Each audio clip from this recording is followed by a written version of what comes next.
Bismillahirrahmanirrahim.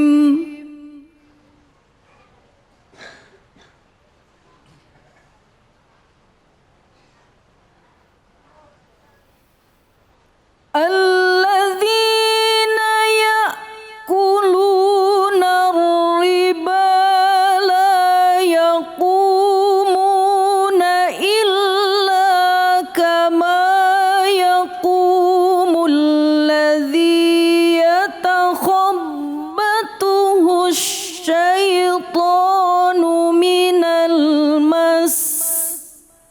Dzalika bi annahum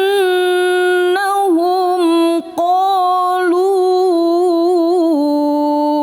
innamal bai'u mithlur riba wa ahallallahu al-bai'a wa harrama ar-riba. Faman ja'ahu maw'idhatum min rabbih fantaha falahu ma salaf wa amruhu ila Allah.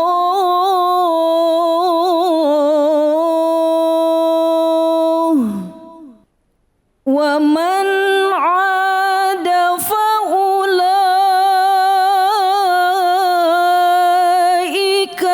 ashabun nar hum fiha khalidun.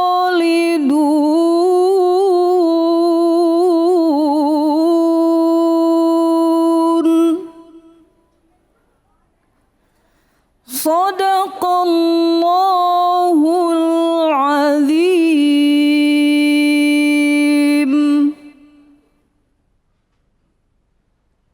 Dengan menyebut nama Allah yang Maha Pengasih lagi Maha Penyayang. Orang-orang yang memakan riba tidak dapat berdiri melainkan seperti berdirinya orang yang kemasukan setan karena gila. Yang demikian itu karena mereka berkata bahwa jual beli sama dengan riba. Padahal Allah telah menghalalkan jual beli dan mengharamkan riba. Barang siapa mendapatkan peringatan dari Tuhannya, lalu ia berhenti, maka apa yang telah diperolehnya dahulu menjadi miliknya, dan urusannya berserah kepada Allah. Barang siapa mengulanginya, maka mereka itu adalah penghuni neraka, dan mereka kekal di dalamnya. Maha benar Allah dengan segala firman-Nya. Surah Al-Baqarah ayat 275. Untuk lebih jelasnya, mari sama-sama kita simak kajian tafsirnya bersama dengan Kiai Haji Khalid Ma'mun. Silakan Kiai. Terima kasih Ustaz David. Assalamualaikum warahmatullahi wabarakatuh. Bismillah walhamdulillah wassalatu wassalamu ala rasulillah. Asyhadu an la ilaha illallah wahdahu la syarikalah wa asyhadu anna sayyidana Muhammadan abduhu wa rasuluh. Qala rabbi syrah li sadri wa yassir li amri wahlul 'uqdatam min lisani yafqahu qawli. Rabbi zidni ilma warzuqni fahma. Allahumma inna na'udzubika min ilmin la yanfa' wa qalbin la yakhsha' wa 'amalin la yurfa' wa du'ain la yusma'. Amin amma ba'd. Bapak-bapak, ibu-ibu, jamaah Masjid Taufikur Rahman yang dirahmati Allah Subhanahu wa taala, gimana kabarnya Bapak? Alhamdulillah. Ibu gimana kabarnya? Alhamdulillah. Adik-adik gimana kabarnya?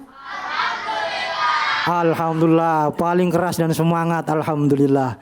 Ini calon penerus ya yang nanti akan selalu membawa risalah Islam insyaallah. Amin ya rabbal alamin.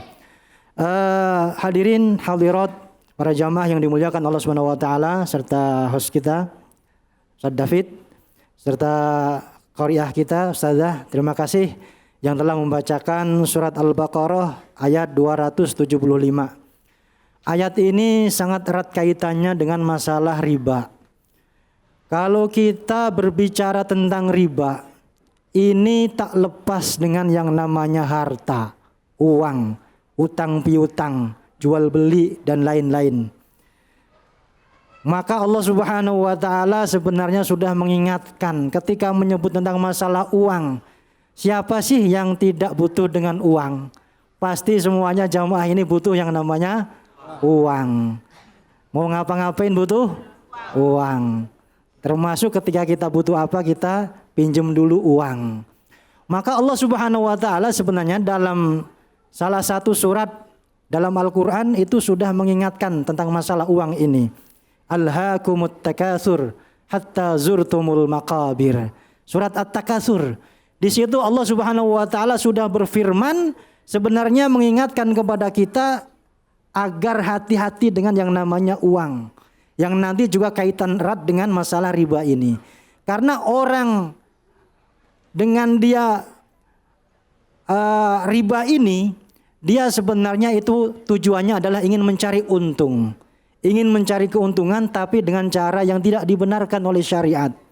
Maka dari itu Allah tadi menyampaikan alhaakumut takatsur hatta zurtumul maqabir.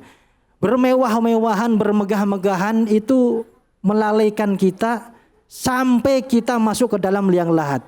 Karena manusia itu kalau kita lihat ya dari pagi sampai pagi lagi sampai lembur yang dicari adalah uang untuk mencari penghidupan. Bukan berarti uang tidak baik.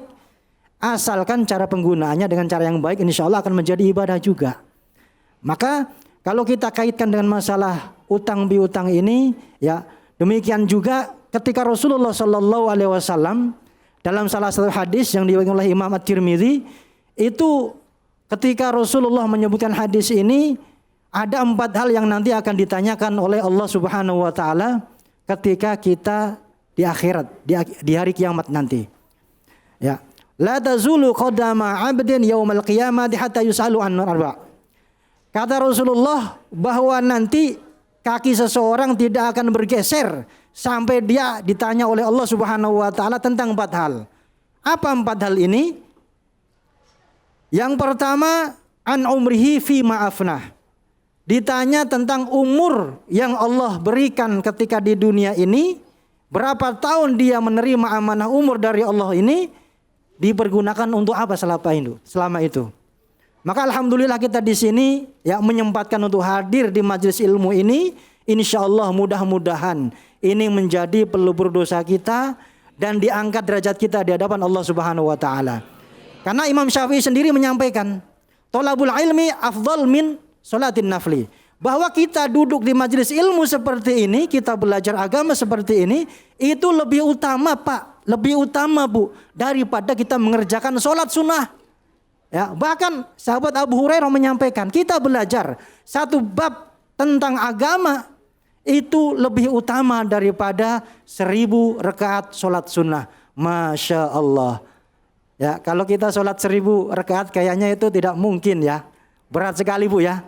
Tarawih saja selama Ramadan itu kayaknya udah ngos-ngosan itu ya. Ya. Sekarang kita kan sudah menghadapi Ramadan juga. Mudah-mudahan kita semua disampaikan oleh Allah Subhanahu wa taala. Amin ya Allah. Pada bulan Ramadan yang tinggal beberapa hari lagi. Baik, kemudian yang kedua yang ditanya oleh Allah Subhanahu wa taala adalah wa an jasadi fi ma'ablah. Jasad kita ini yang Allah berikan mulai dari mata, telinga, kaki, tangan dan semua anggota tubuh yang ada di kita ini itu nanti pun akan ditanya oleh Allah Subhanahu wa taala. Matanya dipergunakan untuk apa? Lisannya dipergunakan untuk apa? Kakinya dipergunakan untuk apa? Dipergunakan untuk datang ke pengajian, ke masjid, ke majelis ilmu dan yang lainnya. Alhamdulillah. Kemudian yang ketiga, wa an ilmihi madza amila bih. Ditanya tentang ilmu yang Allah amanatkan, Allah berikan, Allah titipkan kepadanya. Ilmunya dipakai buat apa? Apakah ilmunya dipakai untuk sesuatu yang baik atau malah sebaliknya? Nauzubillahi min dzalik. Dan yang terakhir ini yang paling penting yang nanti kaitannya dengan masalah riba ini. Wa an malihi min aina iktasabah wa fi ma anfaqah. Ketika Allah Subhanahu wa taala menanyakan tentang masalah umur, Allah menanyakan cuma satu pertanyaannya, dipergunakan untuk apa umurnya? Ketika Allah menanyakan tentang masalah jasad, badan kita dipergunakan untuk apa? Cuma satu pertanyaannya.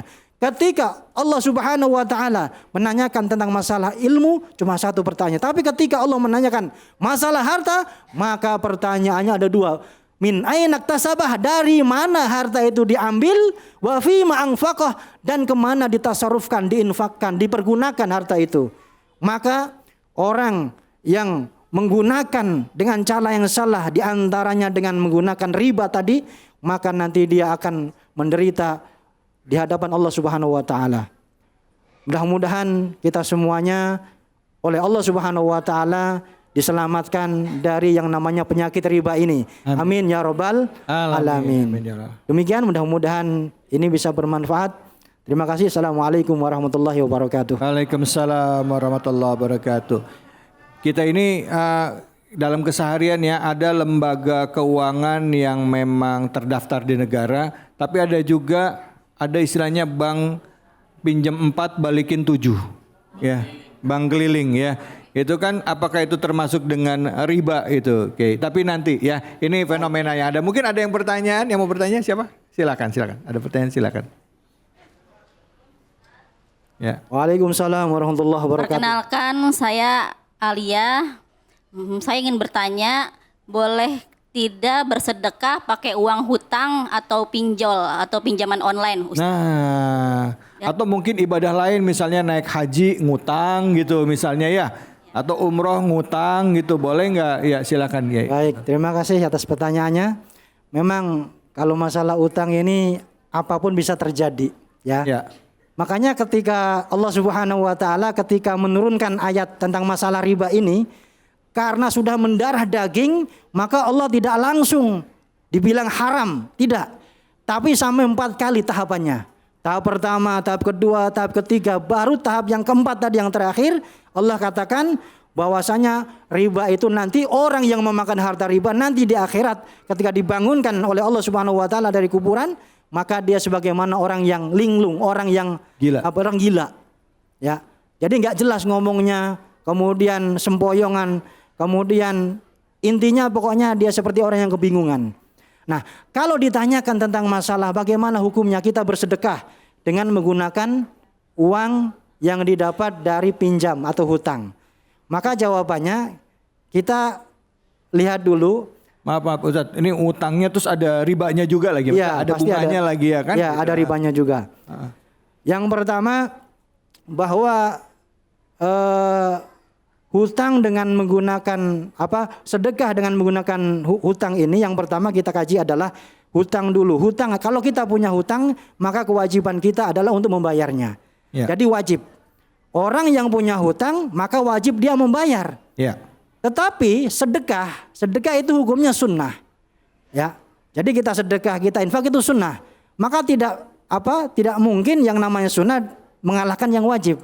Maka jangan sampai ya kita masih punya tanggungan hutang tapi kita sedekah. Itu sebenarnya kita belum wajib untuk sedekah. Karena sedekah sendiri hukumnya itu adalah sunnah. Ya. Maka kita selesaikan dulu urusan wajib kita. Tidak mungkin kita masih punya qadha salat tapi kita salat sunnah yang lain. Maka kalau mazhab Syafi'i itu juga didahulukan salat wajib dulu yang pernah diqadha. Ya, puasa Ramadan yang ditinggalkan diselesaikan dulu baru kita puasa sunnah. Demikian juga bagaimana hukumnya kalau misalkan sedekah dengan menggunakan uang dari pinjaman. Maka tidak sepatutnya ya kalau secara ilmu usul fikih kita lihat, kita dahulukan yang wajib dulu. Jadi tidak perlu dipaksakan karena itu sunnah. Ya Bu ya. Jadi tidak usah dipaksakan. Intinya mudah-mudahan kita semuanya diselamatkan dari riba. Kemudian mudah-mudahan Allah Subhanahu wa taala memberikan kelancaran rezeki kepada kita semuanya. Dan mudah-mudahan kita semuanya termasuk orang-orang yang bahagia di dunia dan di akhirat. Amin ya rabbal alamin. Wallahu a'lam bishawab. Ya. Jadi kalau misalnya mau sedekah ya utang, kalau masih ada utang lunasin utangnya dulu gitu loh ya. Lunasin dulu utang. Nah terus kalau misalnya ngutang buat ibadah boleh nggak sih? Ya, contohnya seperti apa ini? Ya misalnya kita mau naik haji ngutang duit ke bank gitu. Atau misalnya mau umroh pakai paket ya, pakai cicilan gitu ya Bu ya gitu. Boleh nggak gitu? Ya ini sebenarnya sih menjadi ikhtilaf juga. Ada yang mengatakan ya boleh nggak apa-apa. Ya, ada yang mengatakan juga tidak. Kalau saya pribadi kalau ditanya masalah ini ya Kalau haji itu kan memang bagi yang mampu. Man istata'a ilaihi sabila. Ya. Artinya apa? Kalau kita tidak mampu atau belum mampu, maka tidak perlu dipaksakan. Ya. Maka termasuk juga nanti ada namanya istilah muzaki, orang yang wajib zakat, ada orang yang mustahik yang wajib menerima zakat. Jadi artinya kalau kita masih belum mampu untuk mengerjakan haji, tidak perlu dipaksakan. Allah tidak memaksa. La yukallifullahu nafsan illa usaha. Semuanya hafal ayatnya. Jadi tidak perlu dipaksakan. Apalagi umroh. Umroh itu kan sunnah hukumnya. Iya. Ya sunnah. Menurut mayoritas ulama seperti itu. Baik, alhamdulillah. Wallahu a'lam bishawab. Ya. Terima kasih banyak Kiai. Ya, Ibu mungkin itu karena waktunya singkat, penjelasannya masih sepotong-potong ya. Sambil cari juga referensi yang lain ya, betul. Kiai ya. Ya. Buat nambah-nambah wawasan kita supaya kita tidak gagal faham ya. Supaya kita tidak gagal faham. Baik, kita setelah ini akan mengaji bersama dengan guru kita, Kiai Munawir. Kiai Munawir. Ya. Kita baca Quran lagi ya, mulai lagi. Terima kasih banyak Kiai Khalid atas waktunya. Jangan kemana-mana, tetaplah di Cahaya Hati Indonesia.